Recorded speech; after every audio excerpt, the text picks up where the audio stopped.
Je suis né dans une famille ouvrière où on ne croyait pas nécessairement en Dieu.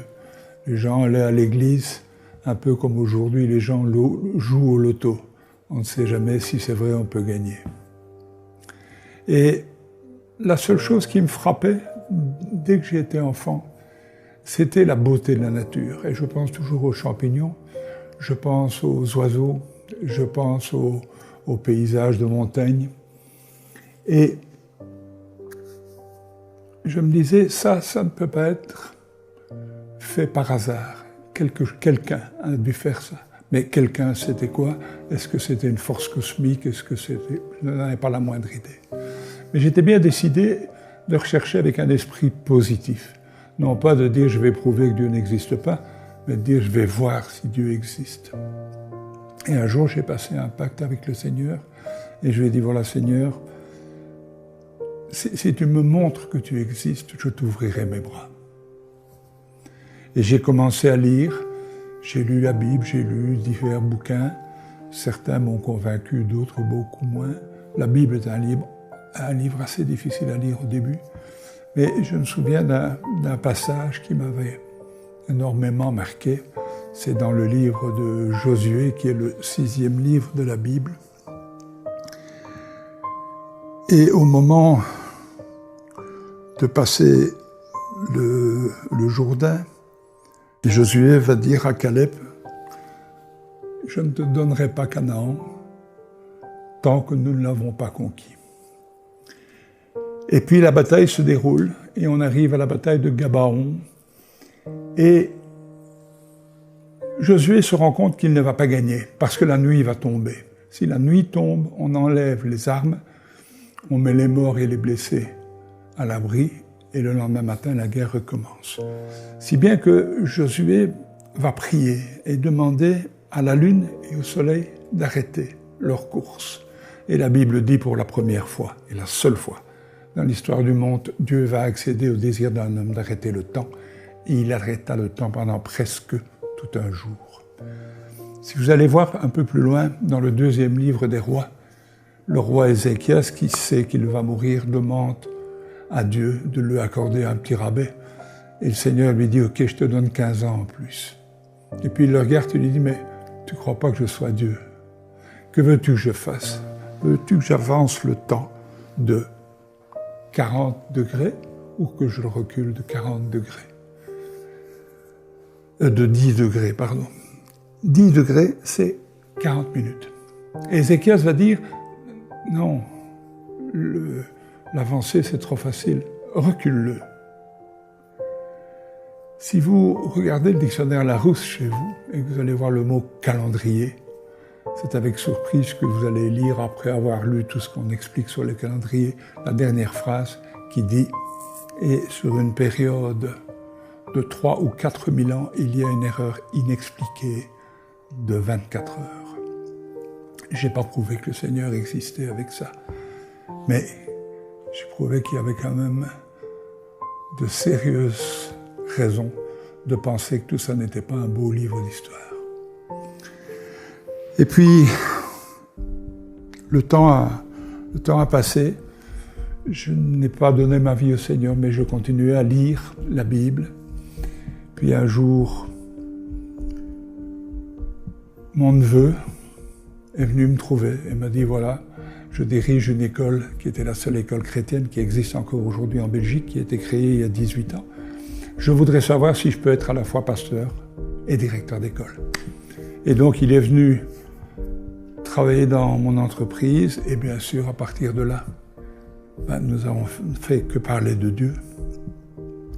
Et le 28 mars 1999, j'ai donné ma vie à Dieu. On était à 600 km au sud de Shanghai. Ça veut dire que le pays est vaste pour donner sa vie à Dieu. Et puis le temps a passé, j'étais en bonne santé, je faisais beaucoup de sport. Et un jour, on avait déjà vu que j'avais beaucoup de cholestérol. Et puis un jour, je suis avec des amis en Belgique. Il faut savoir que mes entreprises étaient en Belgique et que j'habitais à 1000 km au sud, en France. Nous étions séparés, ma femme et moi, pour des raisons que vous saurez un jour si vous lisez un de mes livres. J'avais un caractère pour le moins difficile. Toujours est-il que quand on entre dans le restaurant, j'ai une terrible douleur dans la tête.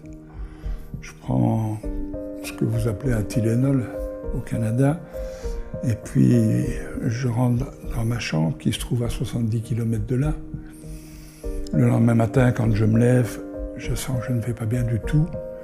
Je me dépêche de prendre ma douche, je me dépêche de faire ma valise, je cherche la voiture, je vais manger un petit bout, je viens dire au revoir à Marianne, qui est la patronne de l'hôtel où je dors, et au moment où j'entre dans la cuisine, j'ai l'impression qu'on vient de me planter une hache dans la tête.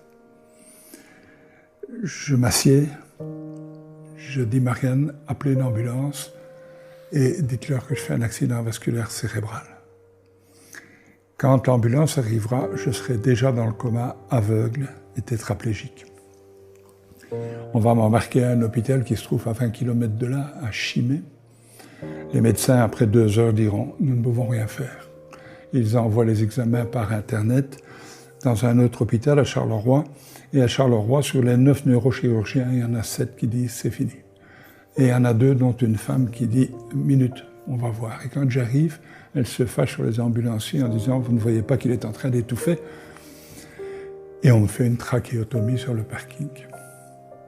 De là, je suis embarqué en salle d'opération où on va me faire une trépanation, c'est-à-dire ouvrir le crâne en soulevant un morceau d'os pour avoir accès au cerveau, et on va m'enlever 1,5 litre de sang. Ensuite, on va encore 2 fois me trépaner dans les 11 jours qui vont suivre. Et déjà, à ce moment-là, les médecins viennent trouver mon frère et disent « écoutez, ne revenez pas, on vous appellera.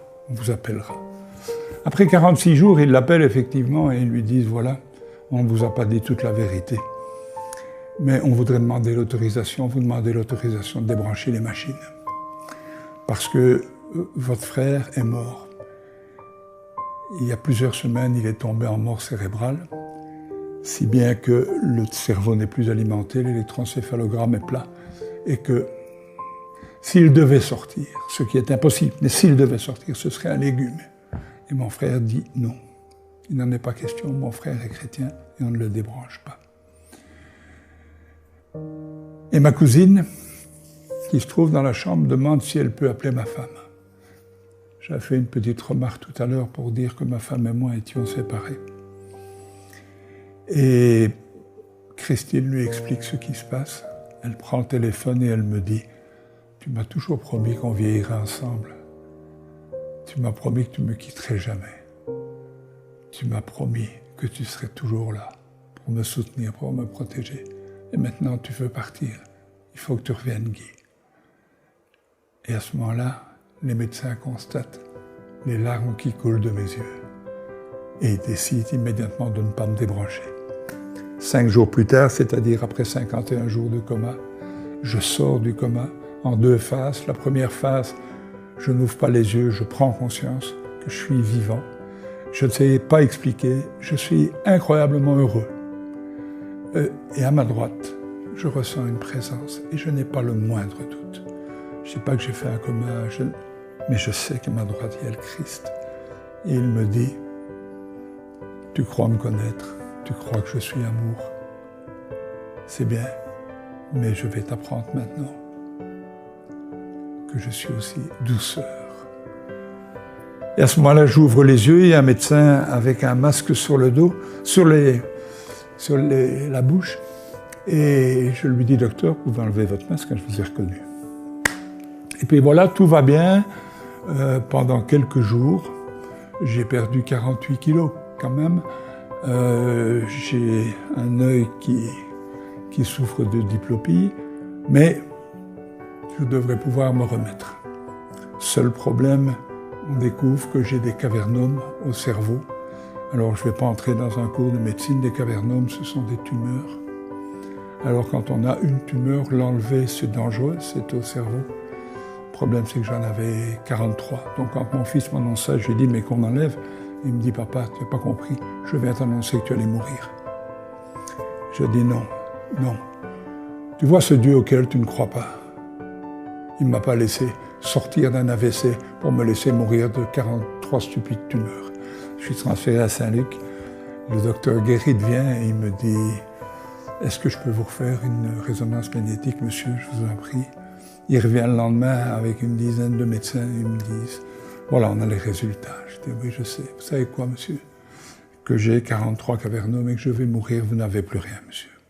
Votre cas confine au paranormal. » Et vous voyez, s'il est une preuve, quand on la vit, de l'existence de Dieu, s'il est une preuve de l'amour immense, inexplicable de Dieu, c'est de vivre ce genre d'expérience.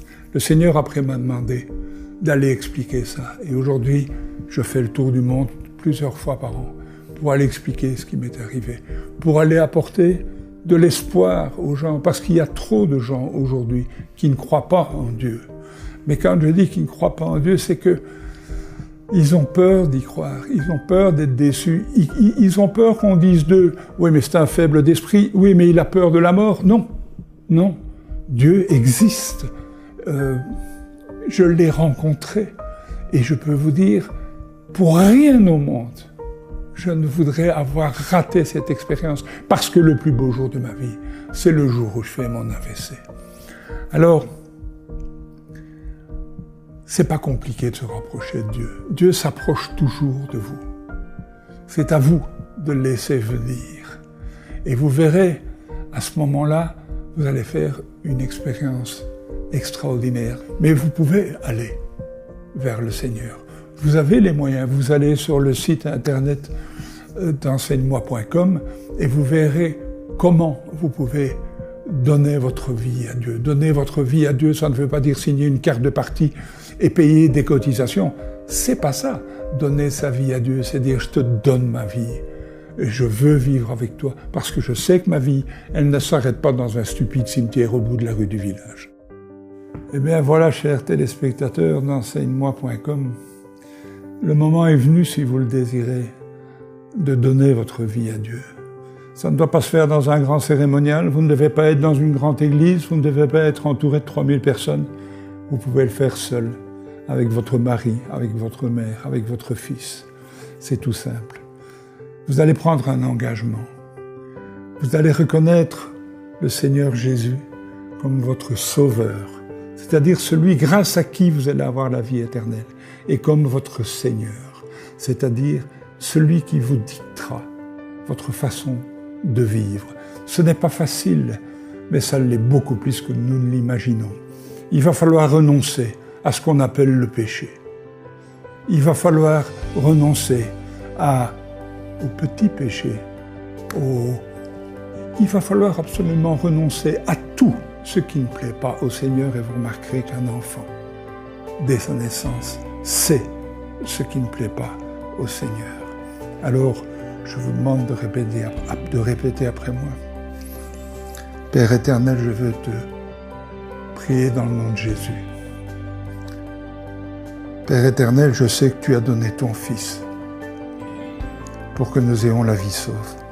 Je sais que dans ma vie, sans en être conscient, j'ai contribué à ce que ton Fils soit crucifié. Mais je sais que grâce à sa crucifixion, à son sacrifice et à son sang, je suis sauvé et j'ai la vie éternelle. Je veux prendre l'engagement, avec ton aide, dans le nom de Jésus, de mener une vie digne de toi. Amen.